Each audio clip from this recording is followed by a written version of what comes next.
All right, welcome to Introducing the Flame Family. My name is Will Harris. I'm going to be showing you this presentation together with my colleagues Vishal and Toba-san.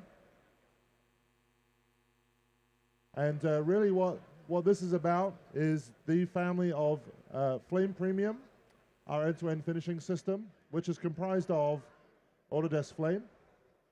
Also in the family is Autodesk Lustre, which we're going to show you is now available working on a separate workstation in parallel to the Flame. And then Autodesk Flare, which is available on Mac or Linux at this point, as well as Flame Assist, newly available on Linux and Mac at the same time. So that's the family. We're going to be using some content from the guys at MPC Los Angeles. So thank you guys at MPC, Paul O'Shea and Jenny Bright, for this cool content we're going to use. And really we're going to walk you through the way that this particular facility works, as well as many others, where you have a Flame, that would be sitting in a bay, in a visual effects bay, working on perhaps building the master comps, preparing the job and finishing the job. But also in the same room, you might have sitting next door to him there a Flare system, working collaboratively, talking back and forth, doing big compositing shots in their own right. But also Flame Assist could be in the mix. This is our tool for editing, conforming, and also finishing, versioning. That could be running on a Mac, perhaps on the side, or Linux, either. And then finally, Lustre. We're going to show you how you could be doing real-time color grading on your work in parallel. And this is a powerful collaborative workflow that is non-linear in nature. You can start at any point and end at any point. All right, so let's jump in here on the Flame workstation, and I'll start by just playing you back this really cool master from the World Cup this year for Autodesk. It played during the World Cup internationally, and it's called All In for Autodesk. Thank you guys, MPC.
So I often think that some of the best Flame work is the stuff that you really can't see, or you can't tell what they did.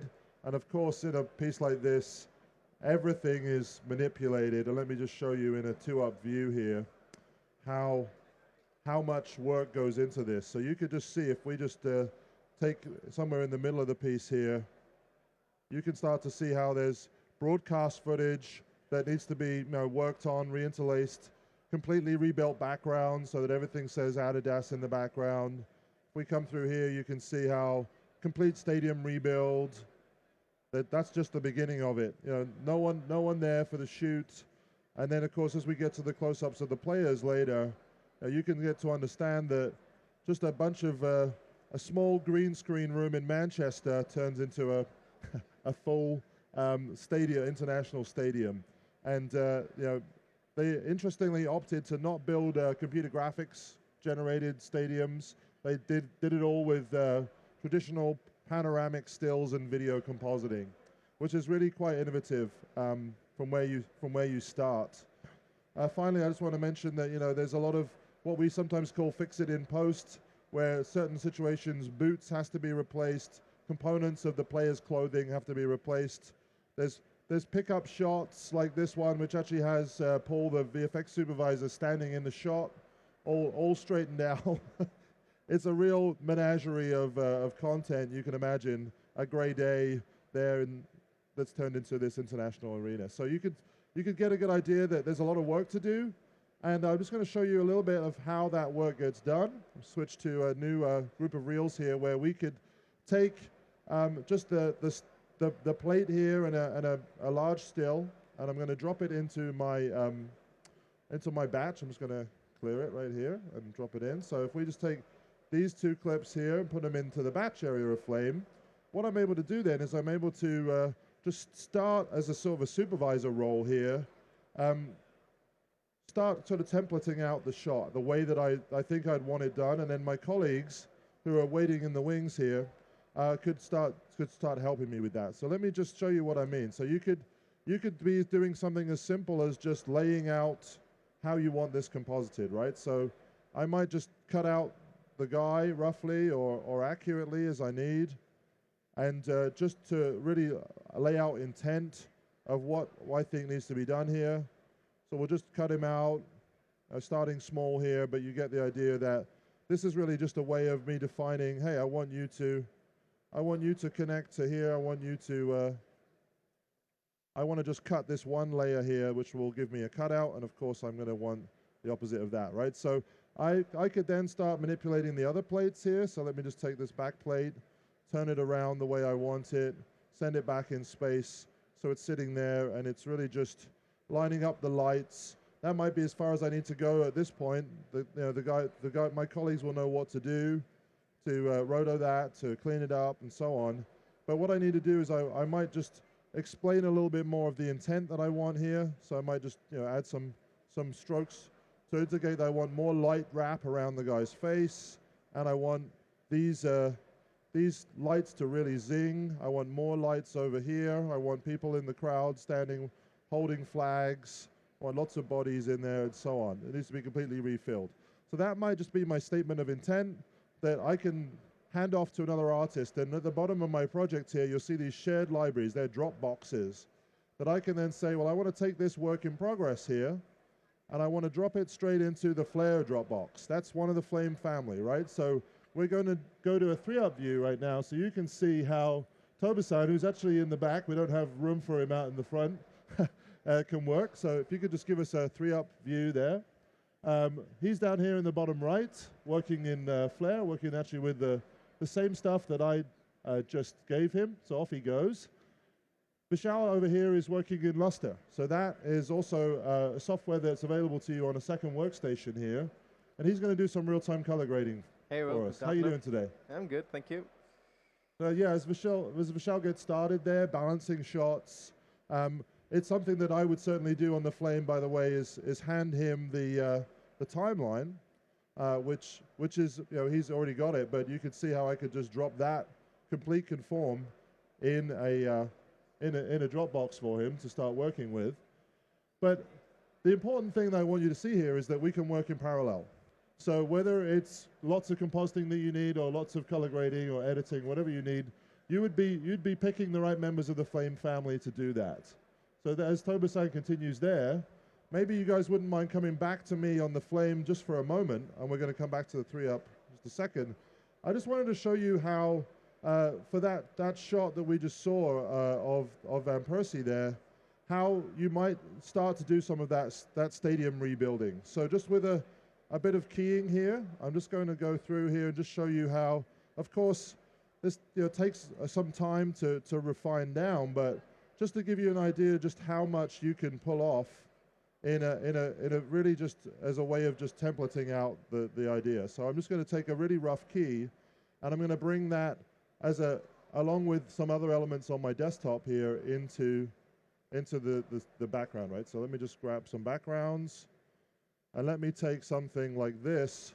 I'm going to feed these two together. So this could be just starting another one, right? This is going to be us starting out wanting to be able to do a background for this guy, and then of course I'm going to do another one here. So just to give you an illustration of how you might sort of deal with these kind of issues here. So the guys are just sitting in space, but the great thing is that I can come in here and I can start to lay out exactly the way I want this to look. So let me just sort of scale it roughly in here. You could see how, with a little bit of interesting use of perspective, it's amazing what you can do, right? So you could come in here and drop back the actual field so that it really does get bigger. We'll just sort of line it up here into space. That's just a bit too big.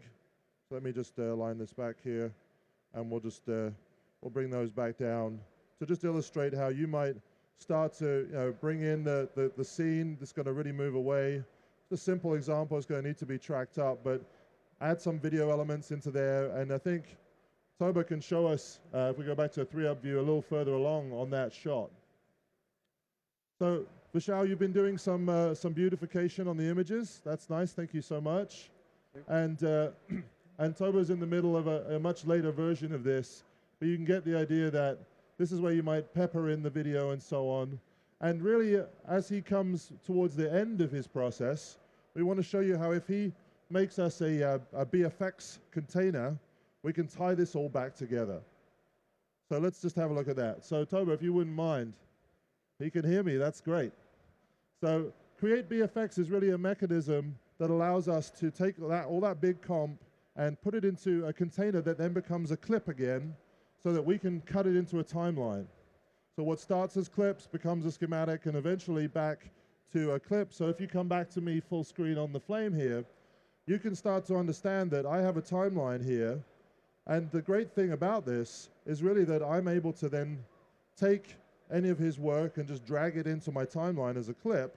But more importantly, if I want to, I can go back and I'm going to explode this out for you so you can see how this works. So I'm just going to take that BFX, which now resides in the timeline, open it up, and this is really the power of compatibility, right? The ability to come in and take something that's almost done and perhaps put the finishing touches to the way we want it done. So I might be able to move elements around, move the individual players, move the lineup of the scenery and so on to get it just the way I like.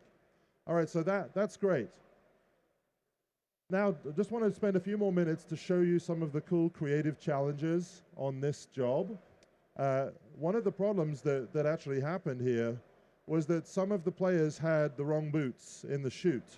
Now, you may have seen it in a Flame Bay where the product of the job, whether it's a shoe or a car, or maybe not a car, but certainly a shoe, would be there available to look at as the commercial's being built. How would you possibly do a boot replacement with just maybe a photograph of that? So certainly these are three-dimensional boots that are moving in space. They need to be matched into these boots for the movement. Well, guess what? Also in the bigger Autodesk family, there's a product called 123D, Autodesk 123D. And what we have here, as I said, you might have the shoe, but what you could do is you could take photographs of it. So there's a bunch of photographs of different angles of the shoe. And this is what the guys at MPC did, is they actually uploaded these photos into a utility, essentially a cloud-based service that's called 123D, Autodesk 123D. And it enables us to go and actually upload a bunch of images and generate, via the technology of photogrammetry, a 3D mesh that is texture mapped with the photographs automatically. If you haven't tried this iOS app, you really should. It's 123D. I've taken pictures of my kids. I've done shoes. I've done all sorts of things. It's best when the kids are sleeping. Okay, so what could this allow you to do? Well, if I just take you into here, you can see how I could then just take you through what we did here with these boots.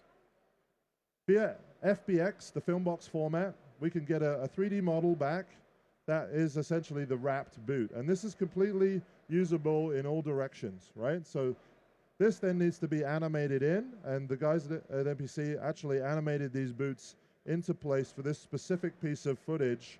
And what you can start to understand is that there's a lot of control here because it's a 3D model. So I can actually use this deform mesh, which is a kind of cage, right, to come in and line up the ankles, draw out the toes, whatever's needed at a specific moment. And if I just show you the motion blurred look, you can see that, albeit that there's a lot of motion in the footage, you can start to understand how it starts to look like reality from a 3D boot. So that's a boot. What about a real person? What about if you had a problem like the curveball, as they say, that was received with this shot of Zavi that they want to put in the commercial, but it's very poor quality. It came from YouTube, I think. and that's it's just that's the best they could get at the time, that particular clip. So you could see how the technique here could be to go ahead and say, go grab Xavi in a reshoot perhaps, and actually take photographs around his head with him standing still, and that can get you to an actual place like this. So same idea, just like the boot, here he comes, and really what we're able to do here is to look around him and light him, right? But he doesn't look real yet, and the reason is that we need to actually be able to change the way light hits him, or the shading essentially of this surface. So we can change how rough or smooth he is, essentially whether he has a two-tone look like car paint in the 90s, or whether he has a nice matte finish like skin and hair really does, right? So that's starting to look a little more realistic. But in order to make this kind of work good enough for this close-up shot, what we might need is this deform cage here, where you can see how I could maybe grab just the top half of this model here and carefully just rotate it around, not that way of course, but probably this way, right? So that he just moves just a little bit to face us. I'm just deforming that 3D model right here in the compositing system, right in Flame. Where does that get us? Well, that could get us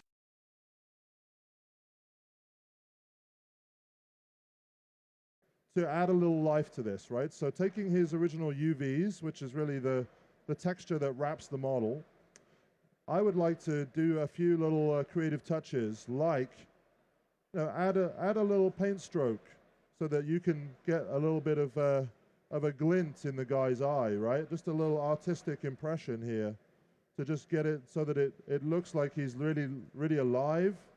We might go further and actually have him open his eyes via a little bit of warping here. There's a little glint in the eye and the warping happening together. So if I hook that up, you can understand that this is a way to maybe get to something that could be usable via just careful artistic adjustment. And there's a little bit of a glint in the eye. His eyes are going to open a little bit. It's quite remarkable, isn't it? How you can just start from nothing and create something. And that's sort of what it's all about here. Let me just finish up here by thanking the guys from MPC one more time. And if we could just go back to our graphic, I'll then play you back the finished piece. So as I said, it's you've seen the Flame family. So today you've seen Flame, you've seen Flare, you've also seen some of Lustre. Flame Assist is also in the family. And the idea is that you could be working together, collaborating, and working on the different tasks as appropriate. All right, so let's have a look at this thing.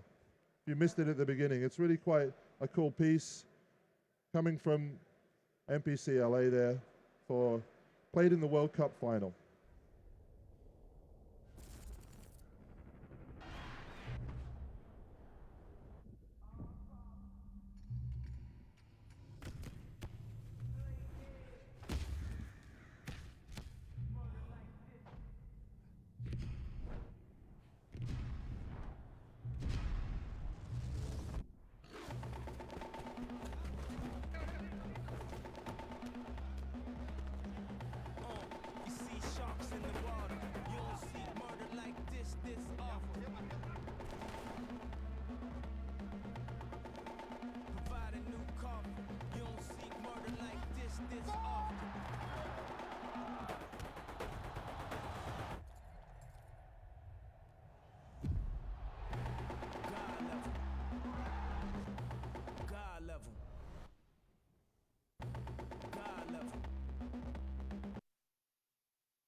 Cool, okay, well thanks for listening. If you want any more information, please go over to our info booth, or there's actually demo artists on the side of the booth there who could show you more about Flame and the Flame family.